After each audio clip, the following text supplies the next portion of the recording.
आज हम आपको बताएंगे प्रधानमंत्री नरेंद्र मोदी के वर्किंग स्टाइल के बारे में।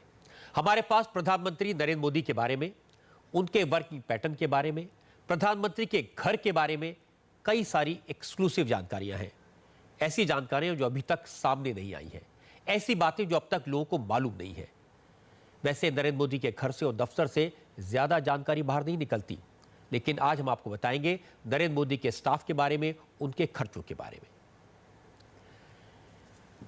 पहली बात यह कि प्रधानमंत्री बनने के बाद नरेंद्र मोदी ने अपने घर पर, दफ्तर में और सिक्योरिटी में आज भी वही लोग हैं जो मनमोहन सिंह के स्टाफ में थे। नरेंद्र मोदी ने जब अपने नए घर 7 RCR में शिफ्ट किया तो उन्होंने स्टाफ नहीं बदला। इंटरेस्टिंग बात यह है कि आमतौर पर नए प्रधानमंत्री न केवल घर का पूरा स्टाफ बदलते हैं, बल्कि सिक्योरिटी देने वाली एसपीजी का स्टाफ पूरी तरह बदल देते हैं। एसपीजी के लोगों को बदलने के पीछे वजह यह होती है कि प्रधानमंत्री की कोई भी बात या कोई भी मूवमेंट लीक ना हो, किसी को पता न चले। लेकिन प्रधानमंत्री मोदी के सिक्योरिटी में अब भी वही अफसर हैं जो मनमोहन सिंह के साथ थे। नरेंद्र मोदी ने पीएमओ में सेकंड लेवल की ब्यूरोक्रेसी में भी कोई बदलाव नहीं किया है। अफसर वही हैं जो पिछले पीएम मनमोहन सिंह के साथ थे।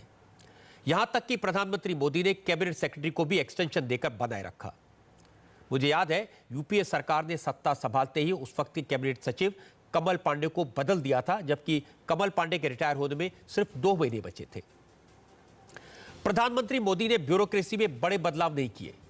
ज्यादातर मंत्रालयों में आज भी वही सचिव हैं जो पिछली सरकार में थे। एक और बात यह सामने आई कि अपने 10 साल के शासनकाल में मनमोहन सिंह ने प्रधानमंत्री के तौर पर सारे सचिवों के साथ एक साथ बुलाकर कभी भी एक बार भी मीटिंग नहीं की। लेकिन मोदी ने प्रधानमंत्री बनते ही सारे विभागों के सचिवों की मीटिंग बुलाई, उनसे लंबी बात की और उन्हें अपना फोन नंबर तक दे दिया। असल में नरेंद्र मोदी के वर्किंग स्टाइल को अब तक उनके अपने लोग भी नहीं समझ पाए। बहुत सारे मंत्री प्राइवेटली ये शिकायत करते हैं कि नई सरकार में पिछली सरकार के अफसर हैं, पिछली सरकार का स्टाफ है, पता ही नहीं चलता कि सरकार बदली है। लेकिन मोदी गुजरात के दिनों से इस बात के कायल है कि अफसर बदलने की जरूरत नहीं होती, मंत्रियों को अफसरों से काम लेना आना चाहिए। नरेंद्र मोदी के वर्किंग स्टाइल की जानकारी से एक और बात पता चली। खर्चा करने के मामले में वो पूरे अहमदाबादी है। नरेंद्र मोदी अपने घर पर, अपने दफ्तर में खर्चा करने में काफी कंजूस साबित हो रहे हैं। यह बेहतर तरीके से समझने के लिए हम प्रधानमंत्री मोदी के खर्चों को पिछले प्रधानमंत्री मनमोहन सिंह के खर्चों से कंपेयर करते हैं। पहला उदाहरण यह है कि मनमोहन सिंह जब प्रधानमंत्री बने तो उनके लिए नई बुलेट प्रूफ BMW कार खरीदी गई। लेकिन नरेंद्र मोदी ने नई कार पर पैसा नहीं खर्चा। आज भी वो उसी पुरानी BMW कार का इस्तेमाल कर रहे हैं जिसमें मनमोहन सिंह चलते थे।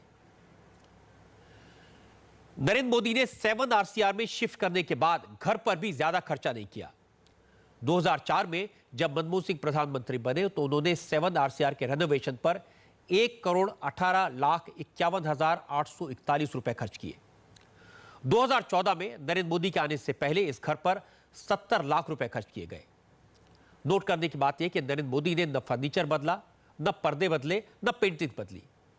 हालांकि मनमोहन सिंह ने अपनी पसंद से रहने के तरीके के लिए रेनोवेशन करवाया था, लेकिन मोदी ने मनमोहन सिंह के लाए हुए सामान को बिल्कुल नहीं बदला।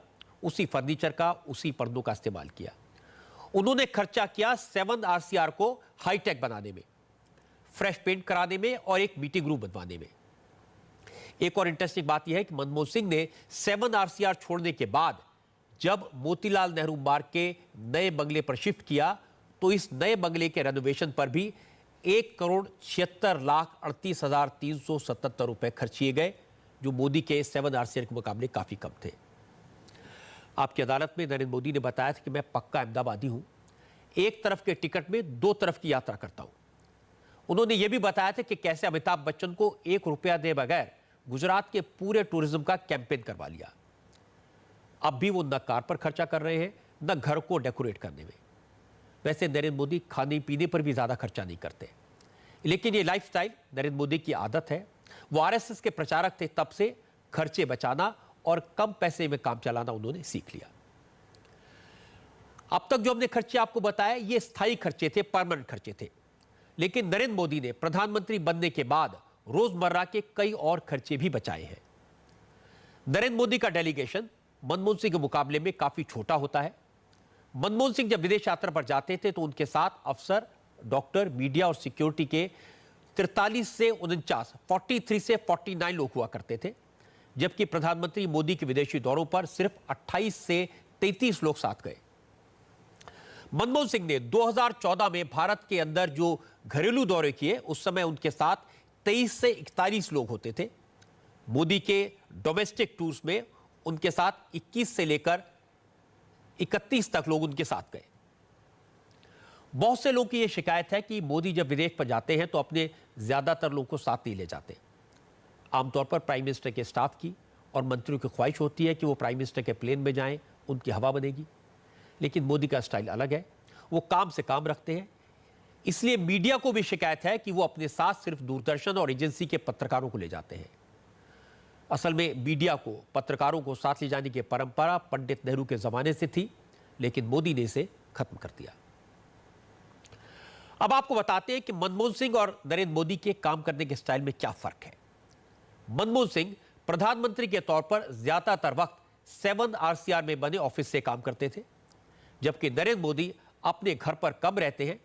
हमने जब जानकारी निकाली तो पता चला कि 26 मई से लेकर 13 अगस्त तक 80 दिन में मोदी ने कुल 781 घंटे काम किया। मतलब ये कि हर दिन करीब 10 घंटे की ऑफिशियल ड्यूटी। इसके अलावा रिकॉर्ड बताते हैं कि नरेंद्र मोदी 4 घंटे एक्स्ट्रा काम करते हैं, यानी हर रोज उन्होंने 14 घंटे काम किया। नरेंद्र मोदी अपने आप को देश का मजदूर नंबर 1 कहते हैं। लाल किले से भी उन्होंने अपने आप को प्रधान सेवक कहा था। अच्छी बात है कि वो इसे करके भी दिखा रहे हैं। उनके साथ ही अमित शाह कहते हैं कि मोदी न सोते हैं न सोने देते हैं। मोदी के विरोधी भी मानते हैं कि नरेंद्र मोदी और उनकी सरकार के मंत्री दिन रात काम में जुटे रहते हैं।